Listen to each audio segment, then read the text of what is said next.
El sermón de esta mañana está titulado ¿qué significa estar en Cristo? ¿Qué significa estar en Cristo? Y los voy a invitar a que abran sus Biblias en la epístola de Pablo a los Romanos, capítulo 6. Epístola del apóstol Pablo a la iglesia de Roma, capítulo 6. Romanos 6, y vamos a leer de los versículos 1 al 14. Le voy a pedir que me siga con su vista porque voy a hacer algunas pausas durante la lectura. Romanos 6, del 1 al 14. Dice la palabra de Dios: ¿qué pues diremos? ¿Perseveraremos en el pecado para que la gracia abunde? En ninguna manera, porque los que hemos muerto al pecado, ¿cómo viviremos aún en él? ¿O no sabéis que todos los que hemos sido bautizados en Cristo Jesús, hemos sido bautizados en su muerte? Porque somos sepultados juntamente con él para muerte por el bautismo, a fin de que como Cristo resucitó de los muertos por la gloria del Padre, así también nosotros andemos en vida nueva. El versículo 4 nos narra el simbolismo del bautismo. Dice: somos sepultados juntamente con él para muerte en el bautismo. Por el bautismo es la señal cuando el creyente, el que ha aceptado a Cristo como Salvador, es sumergido en el agua. Es el simbolismo de la muerte, sepultura del Señor Jesucristo. Y luego dice: así que como Cristo resucitó, a fin de que como Cristo resucitó de los muertos, el simbolismo cuando emergemos del fondo del agua, para gloria del Padre, así también nosotros andemos en vida nueva, como alguien resucitado, como alguien recién nacido, perdón. Porque si fuimos plantados, otra vez sembrados, juntamente con Él, en la semejanza de su muerte, así también lo seremos de su resurrección, sabiendo esto, que nuestro viejo hombre fue crucificado juntamente con él, para que el cuerpo del pecado sea destruido, a fin de que no sirvamos más al pecado, porque el que ha muerto ha sido justificado del pecado. Y si morimos con Cristo, creemos que también viviremos con él, sabiendo que Cristo, habiendo resucitado de los muertos, ya no muere. La muerte no se enseñorea más de él, porque en cuanto murió, al pecado murió una vez por todas, mas en cuanto vive, para Dios vive. Así también vosotros, considerados muertos al pecado, pero vivos para Dios en Cristo Jesús, Señor nuestro.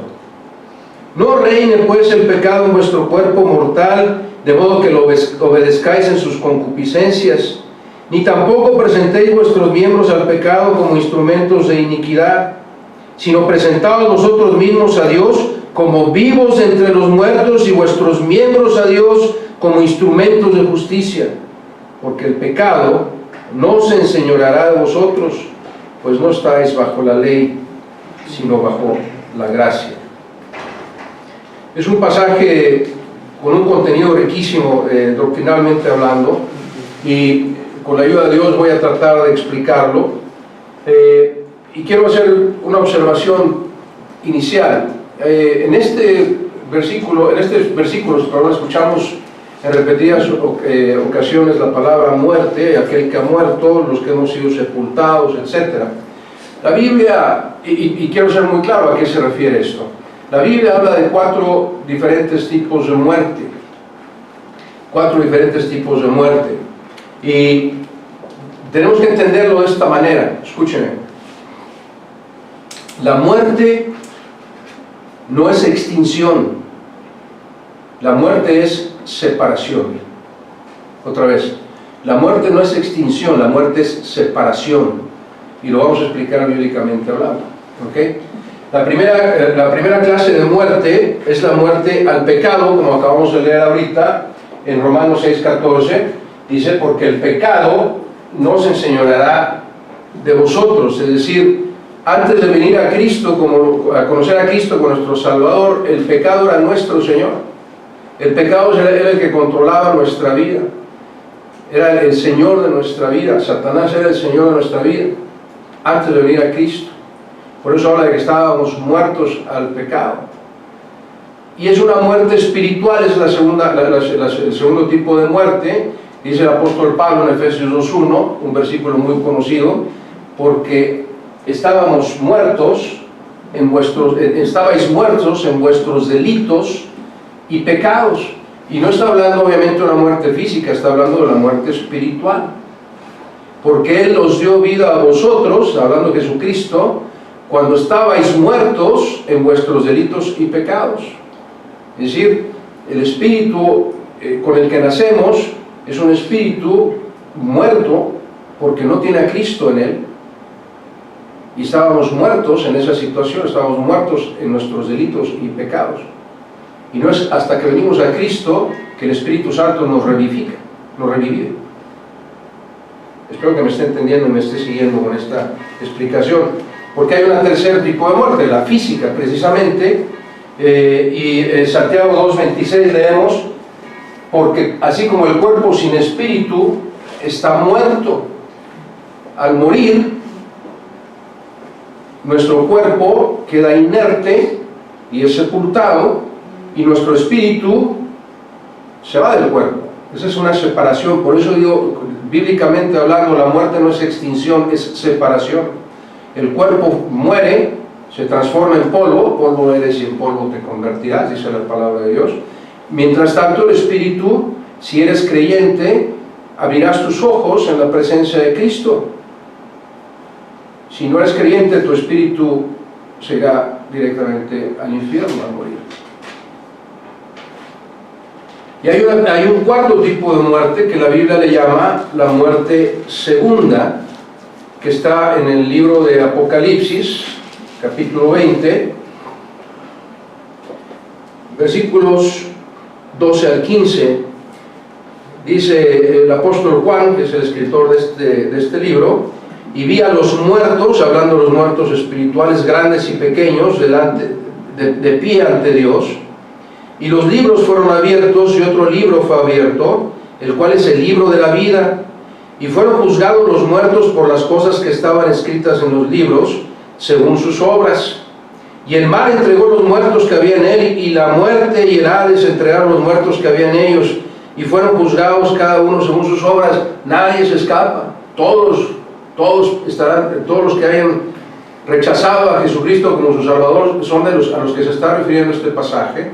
Y dice, la muerte y el Hades fueron lanzados al lago de fuego. Esta es la muerte segunda, es una muerte eterna, porque dice, el que no se halló inscrito en el libro de la vida fue lanzado al lago de fuego. Son esos cuatro tipos de muerte de los que habla la Biblia. Y el primero que mencionamos, que es el que está relacionado con nuestro pasaje, con la explicación del sermón de esta mañana, precisamente es la muerte al pecado. Y dice el versículo 11 de Romanos: así también vosotros, refiriéndose, hablando Pablo a los creyentes, a los que hemos aceptado a Cristo como nuestro Salvador, así también vosotros consideraos muertos al pecado. ¿Qué significa estar muerto al pecado? ¿Qué significa para el creyente que ha muerto al pecado? Pues tenemos muchas bendiciones al morir al pecado. La primera de ellas es que la muerte espiritual ya no se podrá enseñorear más de nosotros. Les decía yo, cuando nacemos con un espíritu muerto. Al aceptar a Cristo como nuestro Salvador, el Espíritu Santo, dice la palabra de Dios, que viene a morar a nuestros corazones. Somos sellados con el espíritu de la promesa. Y entonces el Espíritu Santo es el que le da vida a ese espíritu muerto. Versículo 9 dice, sabiendo que Cristo, habiendo resucitado a los muertos, ya no muere, la muerte no se enseñorea más de él. Eso pasa con nosotros también. No tendremos una segunda muerte. La muerte ya no se enseñorea de nosotros. Algo más que sucede, que significa el hecho de estar muerto al pecado, es que tampoco el pecado podrá volverse a enseñorear de ti. Versículo 14 dice, porque el pecado no se enseñoreará de vosotros, pues no estás bajo la ley, sino bajo la gracia. ¿Qué quiere decir esto? Que Dios no nos ve a través de nuestra intención o nuestro esfuerzo por cumplir los mandamientos que estaban en la ley, sino que ahora estamos bajo la gracia, es decir, Dios nos ve a través de la sangre preciosa de su Hijo Jesucristo. Y si el Espíritu Santo de Dios está morando en ti, entonces el pecado ya no puede enseñorearse de ti. Hay un versículo, ¿qué es ahí en Romanos, por favor? Porque vamos a seguir estudiando este pasaje. En la primera carta del apóstol Juan, capítulo 3, versículo 9, si quiere anote la cita para que la estudie después. Primera de Juan, capítulo 3, versículo 9, dice: todo aquel que es nacido de Dios, es decir, aquel que ha aceptado a Cristo, no practica el pecado, porque la simiente de Dios permanece en él y no puede pecar porque es nacido de Dios. Ahora, se va a decir, bueno, ¿a poco tú no pecas? Pues sí peco. No hay un solo creyente, no hay un solo ser humano que no cometa pecado. Todos somos pecadores. Pero lo que dice el versículo que acabamos de leer dice: todo aquel que es nacido de Dios no practica el pecado. Esa es la clave para entender este versículo. Es decir, antes de venir a Cristo, nosotros practicábamos el pecado. Sabiendo o no sabiendo, eso no importa. Pero practicábamos el pecado. Cuando venimos a Cristo, tratamos de no pecar. Esa es la diferencia. Porque el Espíritu Santo nos redarguye para ayudarnos a no pecar. Entonces ya no lo practicamos. Al menos eso es lo que debería hacer. Pero, tristemente, muchos que se dicen creyentes no lo son y siguen practicando el pecado, y es una muestra de que realmente no se han convertido a Cristo ni lo han reconocido como el Señor de sus vidas. Una bendición más que recibimos al estar muerto al pecado es que una vez que nos libertamos del pecado, ahora sí podemos ser siervos de Dios. Nadie, absolutamente nadie que no haya aceptado a Cristo como su Salvador puede ser siervo de Dios.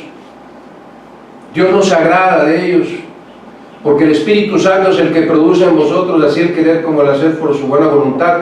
Es el Espíritu Santo el único que sabe lo que es agradable a Dios, y si el Espíritu Santo no está morando en ti, todo lo que hagas no sirve de nada. Todo lo que el Espíritu Santo haga a través de ti, eso es lo que agrada a Dios. Y dice ahí, si está con su Biblia abierta en el capítulo de Romanos, capítulo 6 de Romanos, vamos a dar lectura ahora a los versículos 15 al 23. Dice: ¿qué pues? Pregunta el apóstol Pablo. ¿Pecaremos porque no estamos bajo la ley? Es decir, porque ya no tenemos que estar pendientes de obedecer los mandamientos, sino bajo la gracia. En ninguna manera. ¿No sabéis que si os sometéis a alguien como esclavos para obedecerle, sois esclavos de aquel a quien obedecéis, sea del pecado para muerte o sea de la obediencia para justicia? Es decir, mientras no vienes a Cristo, eres esclavo del pecado. Una vez que vienes a Cristo, ahora debes ser obediente a la justicia, es decir, a Dios. Pero gracias a Dios, dice el apóstol Pablo, que aunque erais esclavos del pecado, habéis obedecido de corazón a aquella forma de doctrina a la cual fuisteis entregados. Es esta la doctrina, para ser obedecida. Y libertados del pecado, vinisteis a ser siervos de la justicia. Una vez que fuiste libertado del pecado, ahora sí puedes ser siervo de la justicia. Sigue el versículo 19: hablo como humano por vuestra humana debilidad, les dice a los romanos, que así como para iniquidad, es decir, para el pecado, presentasteis vuestros miembros para servir a la inmundicia y a la iniquidad, así ahora, para santificación, presentad vuestros miembros, otra vez, para servir a la justicia. Porque cuando eres esclavos del pecado, eras libres acerca de la justicia. Pero ¿qué fruto teníais de todos los pecados que cometíais? Eso es lo que dice el versículo 21. Porque el fin de los pecados es muerte. Versículo 22. Mas ahora que habéis sido libertados del pecado y hechos siervos ¿de quién? De Dios. tenéis por vuestro fruto la santificación y como fin la vida eterna, porque la paga del pecado es muerte, mas la dádiva de Dios es vida eterna en Cristo Jesús, Señor nuestro. 3 veces menciona aquí el apóstol Pablo, siendo libertado del pecado, ahora es siervo de la justicia. No se refiere a la justicia humana. El cristiano, dice la palabra de Dios, que es justificado, es declarado justo ante Dios Padre en el momento en que acepta a Jesucristo como su Salvador, lo reconoce y lo confiesa. Cuando tú haces esa confesión y dices, Jesucristo es mi Salvador, Jesucristo es mi Señor, eres justificado ante los ojos de Dios, eres declarado justo. No por lo que hayas hecho, sino por la sangre de Cristo, porque la sangre de Cristo es la que te limpia y te justifica. Y entonces dice el apóstol Pablo, ahora que has sido libertado del pecado, fuiste libertado del pecado, pero para servir a la justicia y para ser siervo de Dios. Y en ello está la vida eterna. Porque la paga del pecado, si sigues en pecado sin aceptar a Cristo como Salvador, la paga del pecado es muerte. Mas la dádiva, el don gratuito de Dios es vida eterna en Cristo Jesús, Señor nuestro.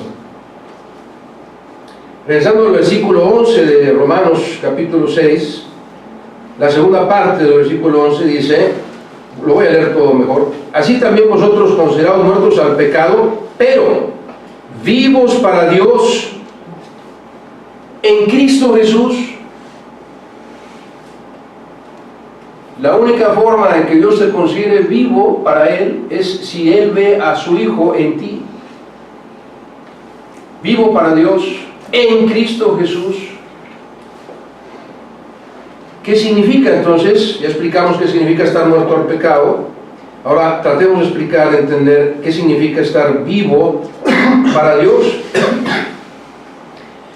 Si en verdad hemos muerto junto con Cristo, eso es lo que estoy diciendo. Si en verdad hemos, déjame regresar al versículo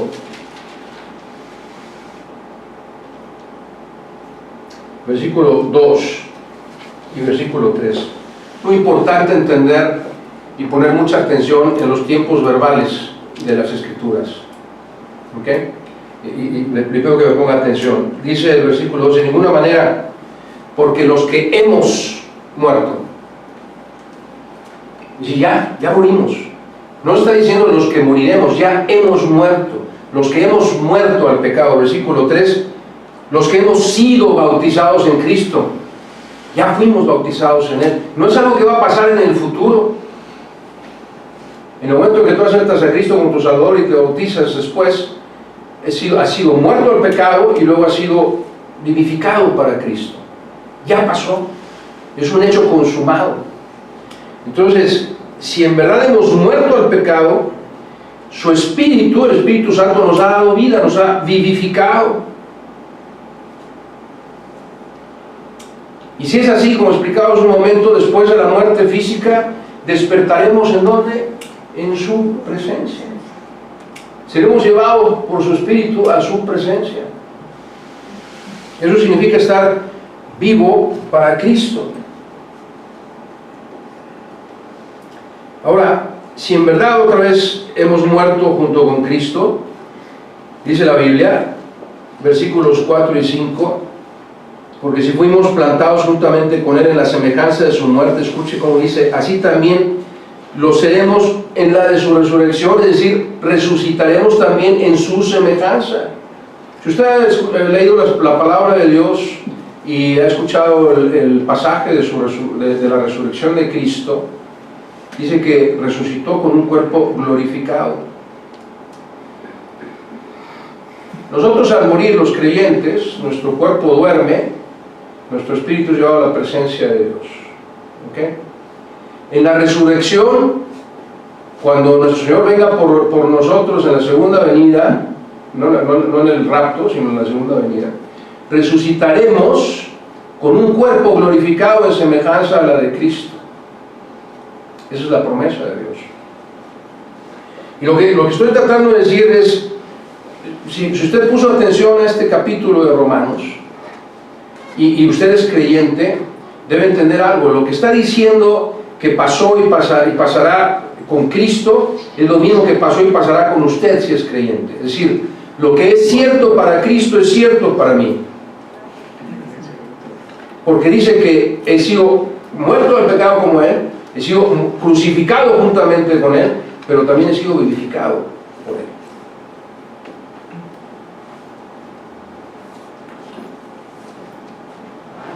¿Qué significa que estamos vivos para Dios? Significa también, según lo que leímos en la segunda parte de la aplicación práctica, cuando usted lea al apóstol Pablo, él empieza normalmente sus cartas con toda la doctrina y después la aplicación práctica.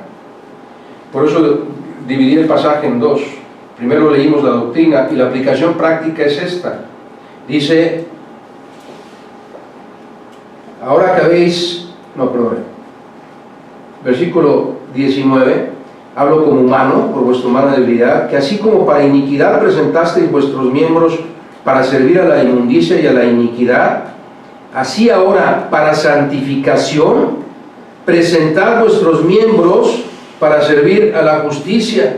Lo que está diciendo la palabra de Dios es que debo dedicar y someter cada miembro de mi ser para ser usado como instrumento de la justicia de Dios.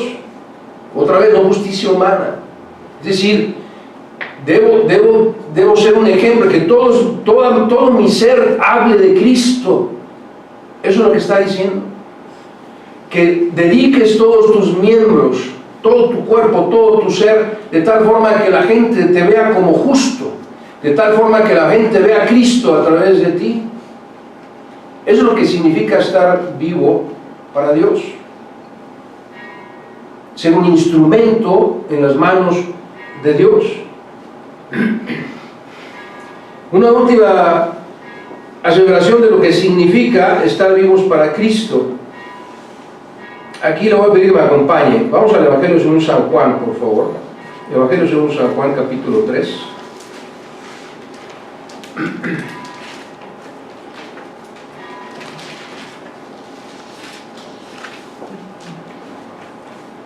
Y le voy a pedir que me siga con su vista a partir del versículo 18. Evangelio según San Juan, capítulo 3.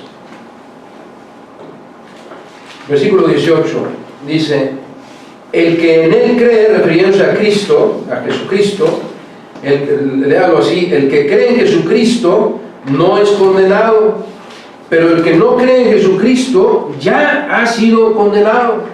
Escuche el tiempo verbal, ya ha sido condenado. El que no cree en Cristo ya ha sido condenado, pero puede dejar de ser condenado si viene a Cristo. Ha sido condenado porque no ha creído en el nombre del unigénito Hijo de Dios. Y esta es la condenación, versículo 19, que la luz, Jesucristo es la luz, vino al mundo, y los hombres amaron más las tinieblas que la luz, porque sus obras eran malas. Escuche bien, porque todo aquel que hace lo malo aborrece la luz y no viene a la luz para que sus obras no sean reprendidas. ¿Qué quiere decir esto? Que todos los que quieren pecar lo tratan de hacer en escondidas, que nadie los vea. Aprovechan la oscuridad para poder pecar. ¿Qué significa estar en Dios, estar vivo para Dios? Mas el que practica la verdad, habíamos leído el que practica el pecado, 1 Juan 3, 9, ¿se acuerda? Aquí dice, mas el que practica la verdad, esta es la verdad, el que vive la Biblia, el que practica la verdad, dice, viene la luz para que sea manifiesto que sus obras son hechas ¿en quién? En Dios. Como creyentes tenemos que andar en luz, como creyentes queremos que todo el mundo nos vea, para que todo el mundo vea a Cristo a través de nosotros. No nos escondemos, porque ponemos todo nuestro ser como instrumento de justicia para Dios y queremos que todos vean a Jesús reflejado en nuestras vidas. Por eso venimos a la luz. Eso es lo que significa estar vivo para Dios, que Él puede usar cada parte de mi ser para hablar de Él, que todo mi ser refleje a Jesús.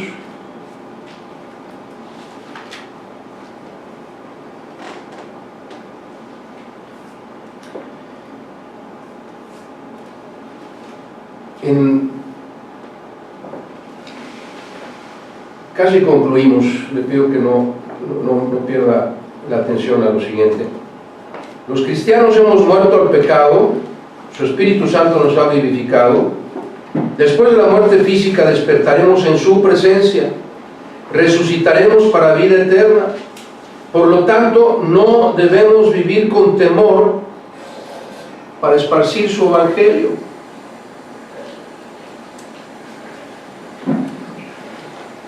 Si me acompaña al Evangelio según San Mateo, por favor, capítulo 10. Evangelio según San Mateo, capítulo 10.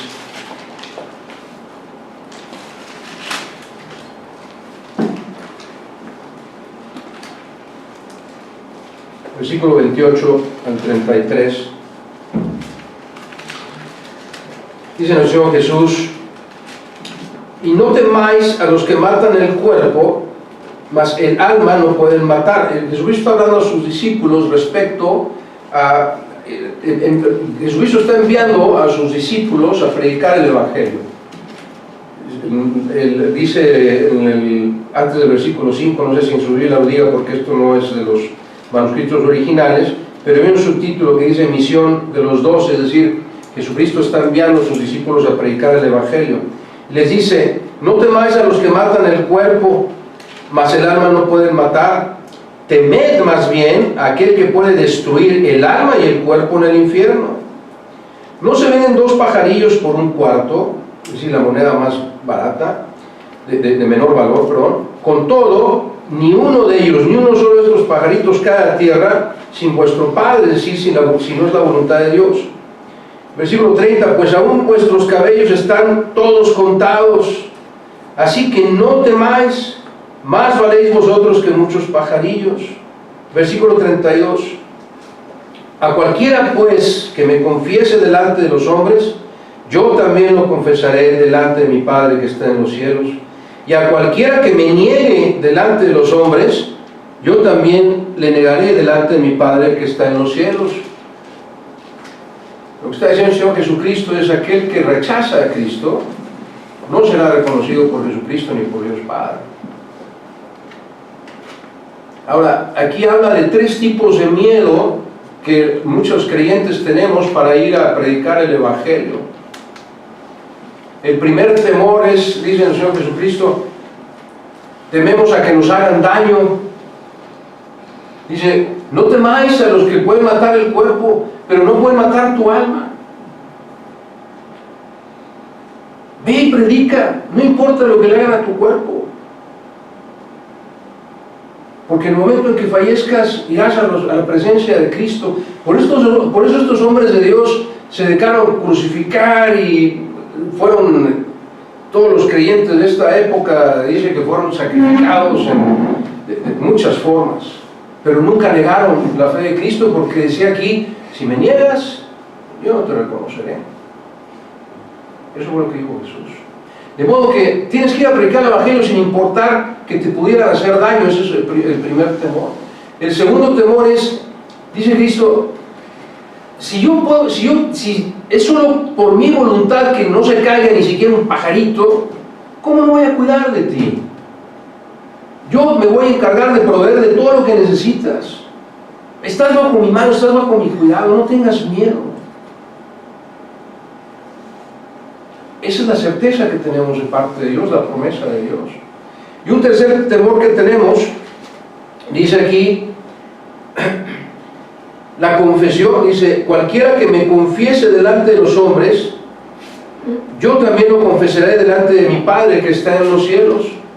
Es decir, con ese simple hecho, con esa simple promesa, debería ser suficiente para que fuéramos a predicar el Evangelio, con la certeza de que al hacerlo, al predicar a Cristo, Él nos confesará delante de su Padre. Es como si Jesucristo estuviera diciendo: mira lo que están haciendo, no sé, cualquiera de nosotros que esté predicando la palabra de Dios, que esté convenciendo a alguien de venir a los pies de Cristo, en ese momento Jesús le está diciendo a Dios Padre: ¿ya te fijaste? Como dijo Jehová a Satanás en aquel entonces en la historia de Job: ¿Has visto a mi siervo Job? Perfecto, no hay otro como él. ¿No te gustaría que Dios dijera eso de ti?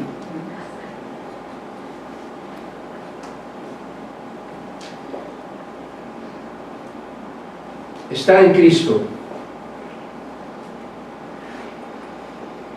Estar en Cristo es vida, es luz, es paz, es certidumbre. Estar en Cristo es fortaleza, es fe. Estar en Cristo es ausencia de temor. Todo eso significa estar en Cristo. Ausencia de temor, porque Dios es amor. Y si Dios está en ti, dice 1 Juan 4:18, porque el amor echa fuera al temor. Déjenme cerciorarme la cita. 1 Juan 4:18, en el amor no hay temor, sino que el perfecto amor echa fuera el temor. ¿Cuál es el perfecto amor? El de Dios, no hay más. Porque el temor lleva en sí castigo, de donde el que teme no ha sido perfeccionado en el amor. Dios es amor. Y si Dios vive en ti, Dios echa fuera el temor. ¿El temor para qué? Para estar en Cristo, para vivir para Cristo, para no temer a los que pueden matar el cuerpo, pero el alma no pueden matar. Para no tener ninguna duda de que Dios está en perfecto control de tu vida y que Él te cuidará y te protegerá mientras estés en su camino. Claro, mientras estés en su camino, mientras estés sirviéndole. Estar en Cristo es vida, luz, paz, certidumbre, fe, fortaleza, ausencia de temor. Quisiera leer una porción más de las Escrituras que está en el capítulo 8 de Romanos, versículos 38 y 39. Con la intención de que esto te dé todavía más certidumbre. Dice el apóstol Pablo, por lo cual estoy seguro que ni la muerte, ni la vida, ni ángeles, ni principados, ni potestades,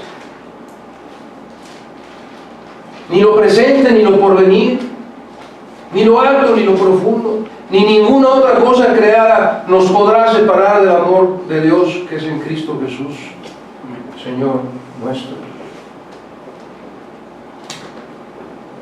Dígalo conmigo.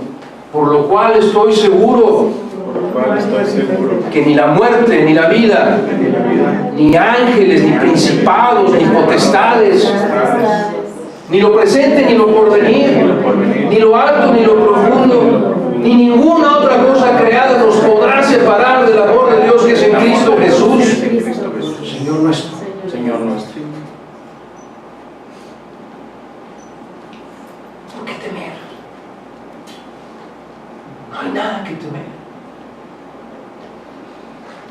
Debemos vivir para Dios y que cada miembro de mi ser predique a Jesucristo vivo. Eso significa estar en Cristo.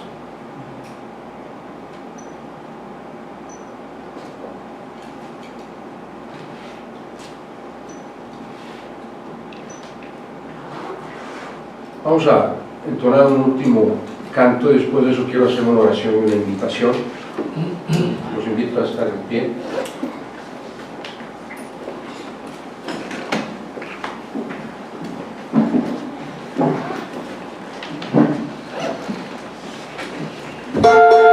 Vamos a cantar 2 veces, ¿verdad? Sí. ¿Puedo? Sí, sí. Está todo el himno. ¿Está todo? Ah, ok. ¿Sí? ¿Se puede hacer?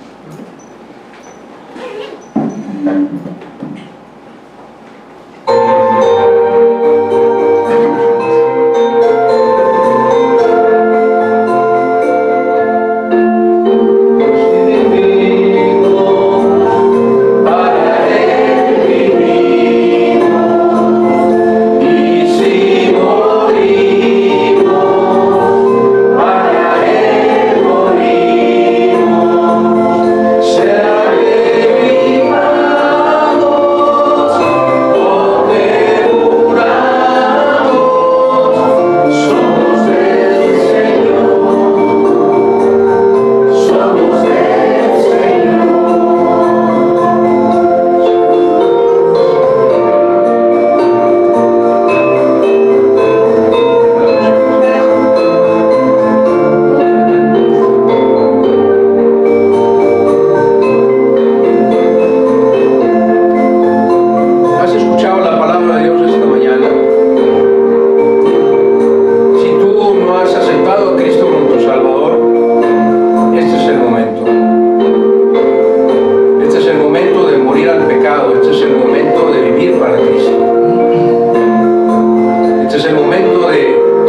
ha tocado tu mente, tu corazón esta mañana, quieres pedirle a Cristo que venga a vivir en tu corazón, solo te pido que levantes tu mano ahí en tu lugar.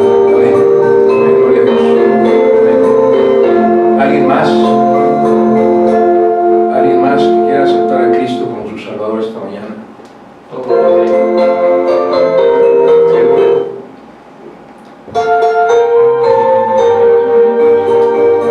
No esperes más. No sabes lo que te espera saliendo de aquí. No sabes cuánto tiempo vivirás. No puedes decir, lo voy a pensar y después decido, porque no tenemos control de nuestra vida.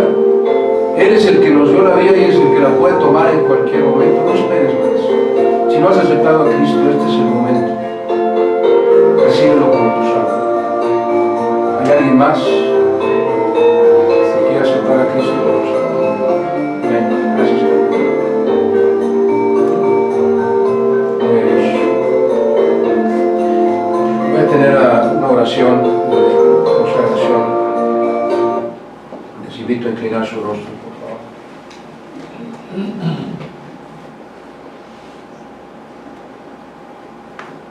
Padre bendito, Dios eterno, gracias, Señor. Gracias por todo lo que haces por nosotros. Gracias por tu cuidado, por tu protección, por darnos vida y salud. Gracias por tu paciencia, Señor, ante nuestras constantes fallas. Gracias por tu fidelidad, que nos provee todo lo necesario en nuestra vida. Gracias por tu amor. Gracias por tu Hijo Jesucristo, que vino a morir por nosotros, para que pudiéramos llegar a ti, Padre. Gracias por esta iglesia, por cada uno de los que estamos aquí presentes, Señor. Tú nos trajiste a este lugar por algún motivo, solo tú lo sabes. Gracias por la exposición de tu palabra, Señor, que sabemos que nunca regresa vacía. Esa es la promesa que tú has hecho. Y damos gracias, Señor, por estas dos personas que han levantado su mano en señal de suplicar la venida de Cristo a sus vidas. Responde a su oración, Señor, si es tu voluntad preciosa, para que sean hijos tuyos a partir de ahora, Señor. Toca sus corazones, darles la certeza de que ahora tú eres su Padre y cuidarás de ellos. Gracias por los que ya somos hijos tuyos, Señor, que en un momento de nuestra vida nos alcanzaste. Gracias. Gracias por esta salvación tan grande. Enséñanos a cuidarla, Señor. Y enséñanos también a predicarla, Señor, donde quiera que vayamos.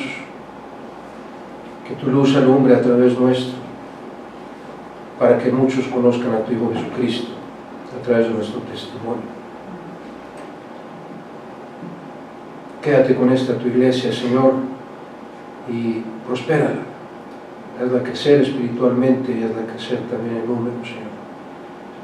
Como hijos tuyos, seguros de que escuchas nuestra oración, te lo agradecemos y lo suplicamos en el bendito y todopoderoso nombre de tu Hijo Jesucristo, nuestro Redentor. A Él sea la gloria, majestad, imperio y potencia y toda la adoración, que toda rodilla se doble y que toda lengua confiese que Jesucristo es el Señor, para la gloria de Dios Padre. Amén. Puede tomar su lugar. Gracias, Benita.